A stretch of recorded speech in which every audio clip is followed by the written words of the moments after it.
Good morning, everyone. This is Professor Noor Wahab Hashmi from Punjab University, and our today's topic is narration.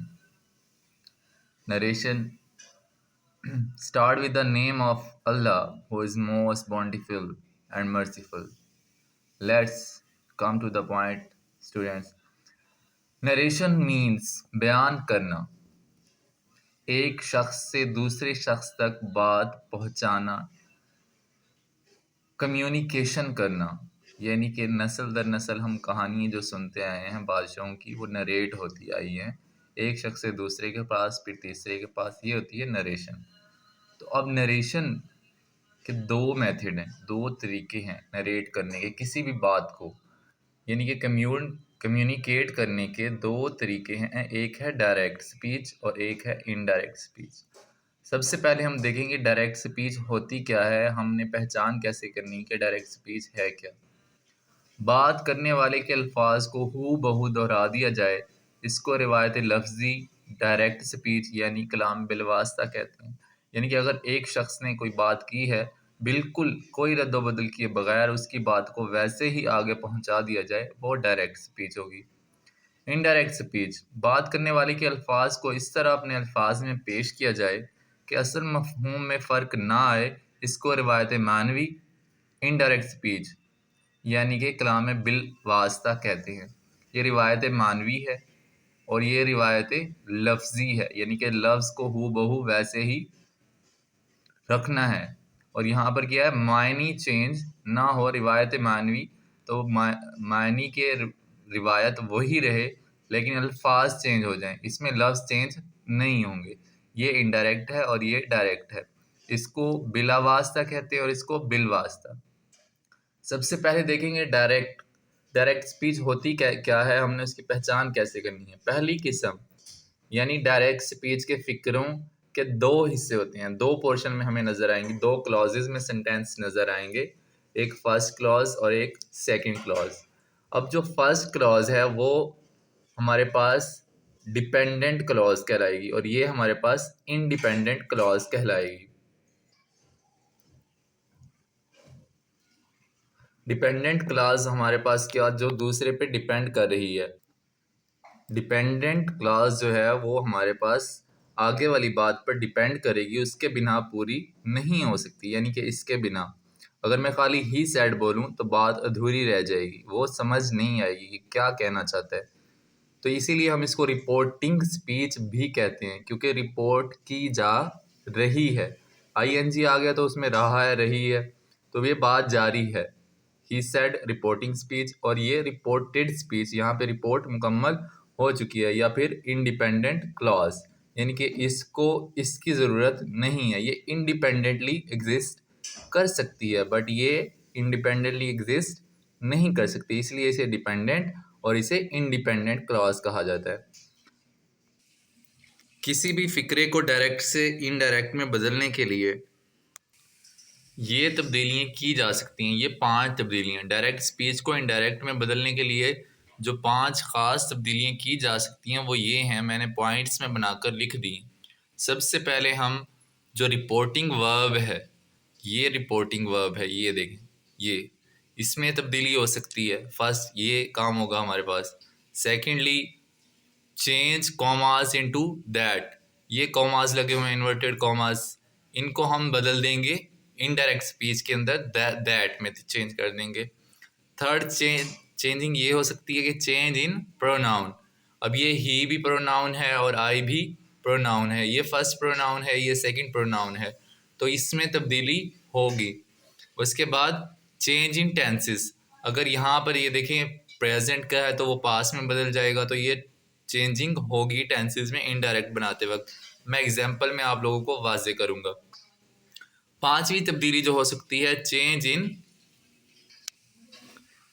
In certain words, मुख्तलिफ अल्फाज की तब्दीली हो सकती है, वो भी मैं बताऊंगा कौन कौन से अल्फाज की कैसे कैसे तब्दीली हो सकती है। सेंटेंस में सबसे पहले इस्तेमाल किया गया है प्रोनाउन, इसको फर्स्ट प्रोनाउन, ये सेकंड प्रोनाउन, या इसको फर्स्ट सब्जेक्ट या फिर इसको सेकंड सब्जेक्ट कह सकते हैं। सबसे पहले हम सीखेंगे सबसे पहले इसमें ज़मीर यानी कि प्रोनाउन की तब्दीली सीखते हैं, इसलिए इसमें ज़मीर की हालतों केसेस का जानना ज़रूरी है जो दर्ज झैल हैं। सबसे पहले हमने ये देखना है कि हमने इसमें ज़मीर में कैसे तब्दीली करनी है, यानी कि जो हमारे पास ये प्रोनाउन है, ये प्रोनाउन है, इसमें चेंजिंग क्या क्या करनी है, कैसे करनी है, वो सीखना है। तो आइए देखते हैं उसके केसेस क्या हैं कि कौन से इसमें ज़मीर को किस इसमें ज़मीर में चेंज करना है। ये चंद फॉर्म्स हैं पर्सनल प्रोनाउन की जो कि हमने तब्दील करनी है डायरेक्ट से इनडायरेक्ट में जाते हुए। तो ये मैंने टेबल बनाया है आप लोगों के लिए, देख सकते हैं एक कंप्लीट टेबल शो हो जाएगा। फॉर्म्स ऑफ पर्सनल प्रोनाउन, सबसे पहले सब्जेक्टिव हालत होती है, फिर पोजेसिव हालत होती है और फिर ऑब्जेक्टिव हालत, objective case, subjective case, possessive case, objective case. फ़ाइली हालत यानी कि जो हमारा फ़ाइल काम करने वाला शख्स होता है वो, मलकियती हालत, किसी चीज़ की मलकियत शो होना, मफूली हालत यानी कि जो जिस चीज़ पर काम हो रहा है वो वाली हालत। तो फर्स्ट पर्सन सबको पता है आई वही होता है, आई वही का पोजेसिव केस माई और आवर है और ऑब्जेक्टिव केस मी और अस है। इसी तरह सेकंड पर्सन प्रोनाउन देखें तो हमारे पास उसका सब्जेक्टिव केस यू है, पोजेसिव केस यूअर है, ऑब्जेक्टिव केस यू। इसी तरह थर्ड पर्सन को अगर देखें उसमें subjective case he she it और दे है और इसका पोजेसिव केस ही की जगह पर हिज हर इट्स और देयर है। इसी तरह थर्ड पर्सन का जो ऑब्जेक्टिव केस है कि हिम हर इट और देम। अब सीखते हैं कि पर्सनल प्रोनाउन में तब्दीलियाँ कैसे करनी है, यानी कि क्योंकि फर्स्ट हमारा काम ही प्रोनाउन का है तो प्रोनाउन हमारे पास टोटल 7 होते हैं, ही शी इट आई यू वही दे। तो वो सीखते हैं, ये मैंने हाईलाइट भी किए हैं। सबसे पहले मैंने एक सेंटेंस लिखा जो कि दोनों हिस्से हमारे पास प्रेजेंट इंडेफिनिट के हैं। ही सेज वो कहता है, ही को हाईलाइट कर दिया, ये हमारे पास फर्स्ट सब्जेक्ट है और यही फर्स्ट प्रोनाउन भी है। इसी तरह आई सेकंड सब्जेक्ट भी हुआ हमारा और सेकंड प्रोनाउन भी हो गया। ये हमारे पास रिपोर्टिंग स्पीच का हिस्सा है और ये हमारे पास रिपोर्टेड स्पीच का हिस्सा है। तो हमने जो का पहला काम सीखना है कि चेंज इन पर्सनल प्रोनाउन, इसमें ज़मीर की तब्दीली कैसे होती है वो सबसे पहले हम सीखेंगे। तो पहला स्टेप हमारा ये है कि जो हमारे पास सेकंड सब्जेक्ट होगा या सेकंड प्रोनाउन होगा उसको देखना है हमने और उसको तब्दील करना है फर्स्ट सब्जेक्ट या फर्स्ट प्रोनाउन के मुताबिक। जैसे ये इनडायरेक्ट में बनेगा ही सेज, कन्वर्टेड कॉमास जो है वो कन्वर्टेड हो जाएंगे दैट में, ही सेज दैट। अब यहाँ पर ये था सेकंड प्रोनाउन जो कि क्या था आई और यहाँ पर ये फर्स्ट प्रोनाउन था ही, तो ये आई जो है वो ही में बदल गया। ही के साथ राइट नहीं आता, राइट्स आता है, एस ई एस का इजाफा होगा वर्ब में और आ लेटर वैसे का वैसे ही रहेगा। कोई भी फर्स्ट पर्सन प्रोनाउन अगर रिपोर्टेड स्पीच में आ जाए, जैसे कि अभी मैंने रिपोर्टेड स्पीच में ये देख सकते हैं आप, रिपोर्टेड स्पीच में हमारे पास क्या आ गया फर्स्ट पर्सन। फर्स्ट पर्सन ये देख सकते हैं फर्स्ट पर्सन था आई और वही, तो रिपोर्टेड स्पीच में आ गया हमारे पास आई, तो मैंने ये इधर लिख दिया है। अगर फर्स्ट पर्सन कोई भी फर्स्ट पर्सन या आई आ जाए या वही आ जाए रिपोर्टेड स्पीच में हो तो उसे रिपोर्टिंग स्पीच के सब्जेक्ट, फर्स्ट सब्जेक्ट या फर्स्ट प्रोनाउन के मुताबिक तब्दील करेंगे। ये हमने यहाँ पर इनडायरेक्ट में तब्दील भी कर दिया।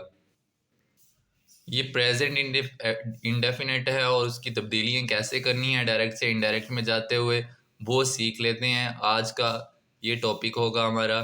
अगर रिपोर्टिंग स्पीच और रिपोर्टेड स्पीच दोनों प्रेजेंट टेंस की हों तो इनडायरेक्ट में सिर्फ प्रोनाउन की तब्दीली करेंगे बाकी और दैट का लगाएंगे और इसके अलावा कोई चेंजिंग सेंटेंस में हमने नहीं करनी। एग्जाम्पल है हमारे पास, he says I take tea, वो कहता है मैं चाय पीता हूँ।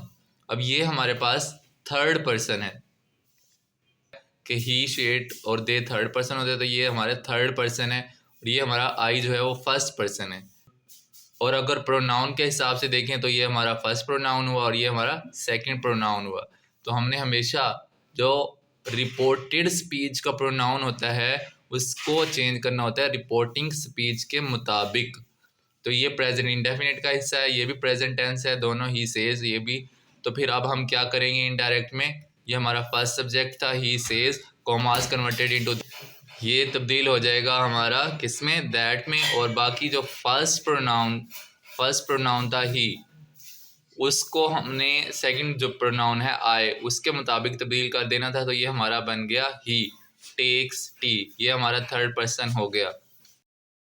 अब देखते हैं इनकी चंद एग्जांपल्स, जिसमें हमने ये तमाम आज की लेक्चर में हमने सिर्फ ये सीखा है कि प्रोनाउन की तब्दीली कैसे होनी है, चेंज इन प्रोनाउन।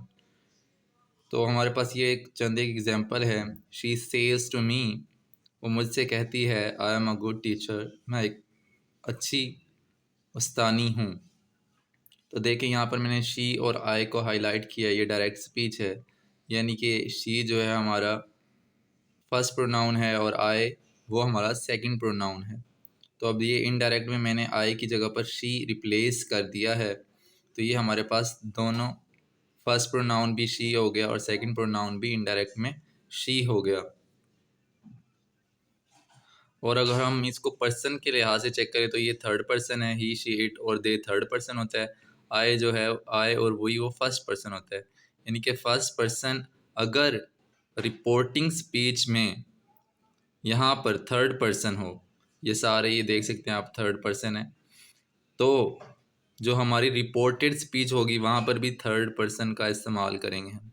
ये आई की जगह पर शी थर्ड पर्सन आ गया, आई की जगह पर ही थर्ड पर्सन आ गया, आई की जगह पर शी थर्ड पर्सन आ गया। और यहाँ पर ये देखें, यहाँ पर फर्स्ट पर्सन था तो ये भी हमारा इनडायरेक्ट में थर्ड पर्सन आ गया। जब डायरेक्ट स्पीच के रिपोर्टिंग या डिपेंडेंट क्लॉज में थर्ड पर्सन इस्तेमाल हो तो हम इनडायरेक्ट बनाते वक्त दैट के बाद हमेशा थर्ड पर्सन का इस्तेमाल करेंगे। उम्मीद करता हूँ सबको समझ आ गया होगा आज का टॉपिक। फ़िलहाल आज के लिए इतना ही, इंशाल्लाह मिलते हैं नेक्स्ट लेक्चर में, तब तक के लिए खुदा हाफिज़, शुक्रिया।